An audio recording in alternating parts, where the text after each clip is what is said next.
Christina Ann Thompson Harris berusia 36 tahun.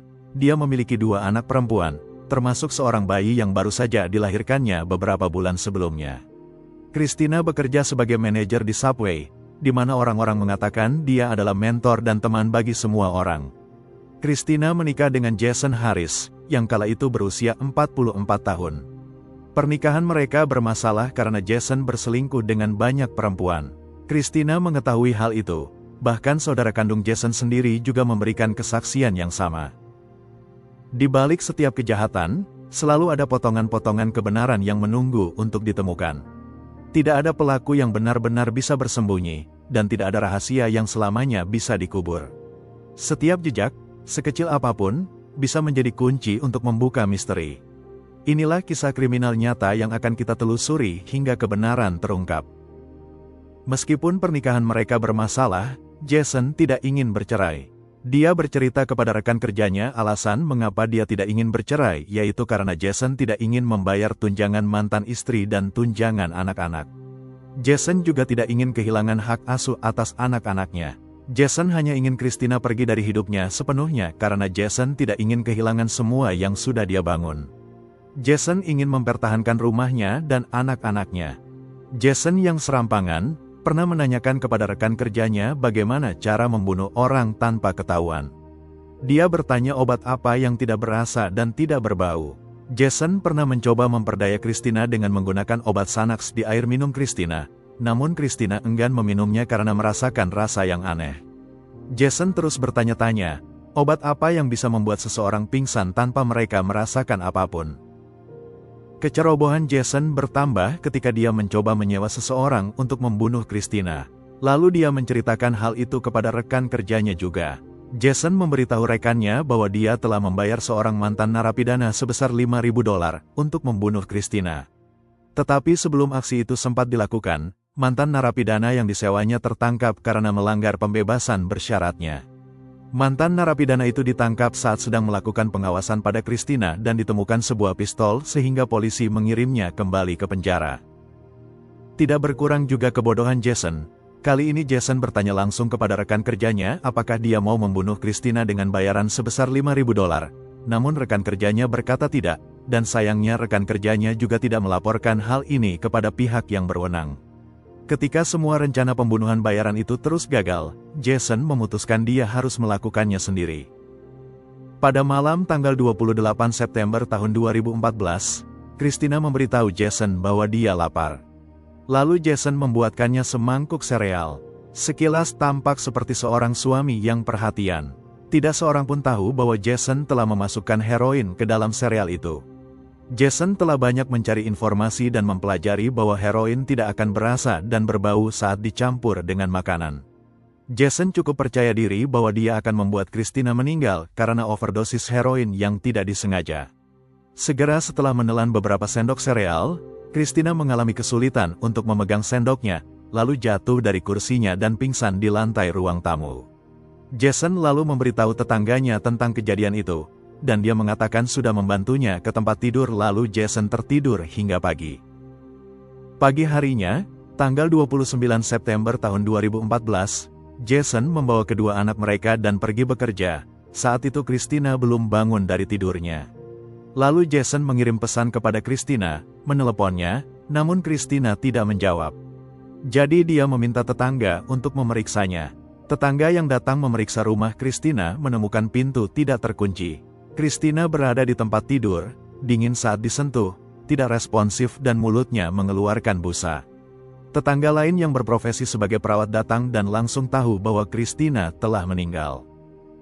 Polisi yang tiba bersama para medis memutuskan bahwa Christina meninggal karena overdosis heroin yang tidak disengaja. Tanpa mengadakan penyelidikan lebih lanjut, polisi menutup kasus ini. Jason yang diperiksa mengatakan kepada polisi bahwa malam itu Christina sedang sakit flu, sehingga sepanjang malam terus batuk dan sulit tidur. Jason mengaitkan kematian Christina dengan kondisi tubuhnya yang lemah. Ketika polisi tiba, bersama pemeriksa medis mereka memutuskan itu adalah keracunan dan overdosis heroin yang tidak disengaja. Situasi yang persis seperti yang diharapkan Jason. Christina Harris, ibu 2 anak berusia 36 tahun, meninggal karena overdosis secara tidak sengaja. Kasus ditutup sebagai kasus kecelakaan. Sementara itu keluarga Christina segera tahu ada sesuatu yang salah, karena mereka sangat tahu Christina tidak menggunakan narkoba. Dia adalah seorang ibu yang penuh kasih dan sangat menjaga kesehatan keluarga kecilnya. Selama kehamilannya Christina tidak pernah dinyatakan positif menggunakan narkoba. Ia baru saja melahirkan bayi 4 bulan sebelumnya dan sedang menyusui. Ibunya juga memberikan pernyataan yang bertentangan dan mengatakan bahwa ia bertemu Christina hari itu dan Christina tidak sedang sakit. Semua kejadian ini tidak masuk akal bagi orang-orang yang mengenal Christina. Seorang teman Christina bercerita bahwa beberapa waktu sebelum kematiannya, Christina berkata bahwa jika sesuatu terjadi padanya itu pasti karena Jason. Christina mengatakan bahwa suaminya ingin dia mati. Demikian juga kakak dan adik perempuan Jason, mereka pergi ke kantor polisi dan memberikan laporan bahwa Jason pernah bercerita bahwa dia ingin menyingkirkan Christina. Kakak dan adik Jason juga menceritakan bahwa Jason berselingkuh dengan beberapa perempuan. Laporan itu dibuat beberapa hari setelah kematian Christina. Namun sayangnya polisi tidak memproses laporan itu dikarenakan kurang kuatnya bukti terhadap Jason. Jelang pemakaman Christina, dalam berita duka cita, Jason meminta pada para pelayat untuk mengirimkan uang sebagai pengganti bunga, dan ia menuliskan sumbangan duka cita tersebut ditujukan kepada Jason Harris. Ini sebuah hal yang sungguh aneh dan mencurigakan. Setelah pemakaman Christina, Jason Harris menerima uang asuransi sebesar $120.000 dan melanjutkan hidupnya. Jason telah dipecat dari pekerjaannya di pabrik karena berulang kali dinyatakan positif menggunakan narkoba. Sesudahnya, Jason naik pesawat ke Rhode Island untuk mengunjungi seorang wanita yang telah dia kirimi pesan teks sebanyak 5.800 kali. 2 minggu kemudian, seorang wanita lain pindah ke rumah itu untuk tinggal bersama Jason dan kedua anaknya. Namun keluarga Christina yang tahu ada sesuatu yang tidak beres, terus mendesak pihak kepolisian untuk tidak berhenti menyelidiki kasus ini. Polisi Davison menyelidiki selama bertahun-tahun. Tak cukup hanya sampai di situ. Rekan kerja mulai muncul dengan laporan-laporan kepada polisi bahwa Jason telah menanyakan tentang obat-obatan kepada mereka. Jason mencoba menyewa mereka untuk membunuh Christina. Dia terus-menerus mengeluh tentang keinginannya untuk menyingkirkan Christina.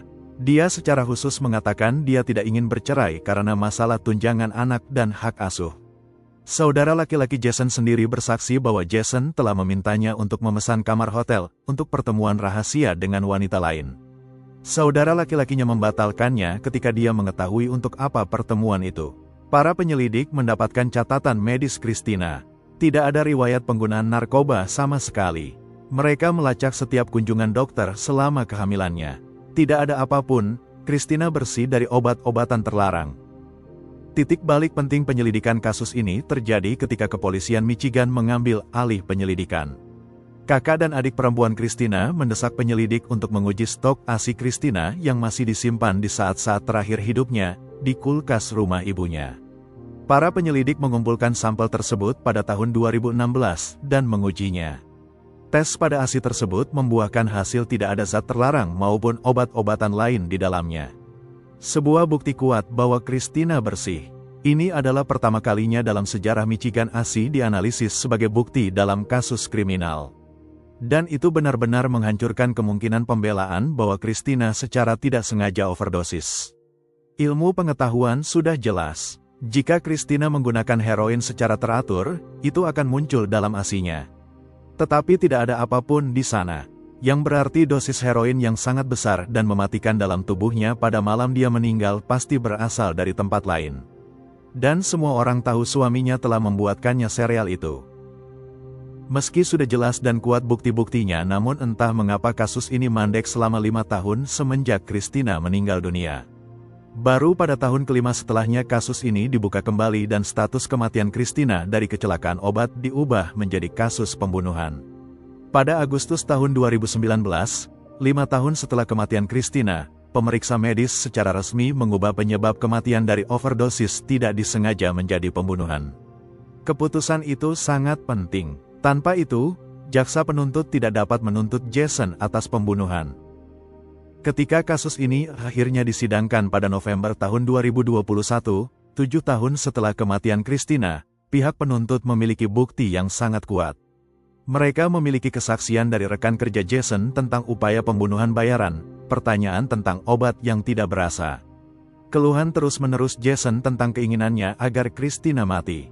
Pernyataan eksplisitnya bahwa ia tidak ingin membayar tunjangan anak atau kehilangan hak asuh. Jaksa juga memiliki kesaksian dari saudara laki-laki Jason sendiri yang melawannya. Mereka memiliki bukti ASI yang secara ilmiah membuktikan bahwa Christina bukanlah pengguna narkoba. Mereka memiliki bukti perilaku Jason setelah kematiannya. Pengumpulan asuransi jiwa, perjalanan ke Rhode Island, pacar baru yang pindah 2 minggu kemudian, permintaan uang dalam berita kematian. Jason Harris dinyatakan bersalah atas pembunuhan tingkat pertama, percobaan pembunuhan, dan pengiriman zat terlarang yang menyebabkan kematian dalam kasus pembunuhan Christina Harris. Polisi menemukan bukti bahwa Jason mencampurkan heroin ke dalam sereal Christina. Ketika Christina pingsan akibat overdosis, Jason membiarkannya hingga meninggal dunia. Hakim menjatuhkan hukuman penjara seumur hidup tanpa kemungkinan pembebasan bersyarat. Selama persidangan, Jason tetap menyatakan dirinya tidak bersalah. Ia mengatakan akan mengajukan banding. Hakim menyebutnya sebagai pembunuh dan pembohong.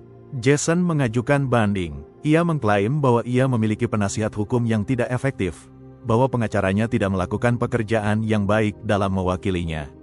Pada tanggal 22 Februari tahun 2024, Pengadilan Banding Michigan menguatkan putusan tersebut. Mereka meninjau semuanya. Mereka mengatakan bukti yang memberatkan dirinya sangat kuat. Putusan tersebut tetap berlaku. Demikian kisah kriminal nyata kali ini. Semoga kita semua bisa mengambil pelajaran baik dari setiap peristiwa yang tidak baik sekalipun. Sampai jumpa di kisah kriminal nyata berikutnya. Terima kasih sudah mampir di channel ini.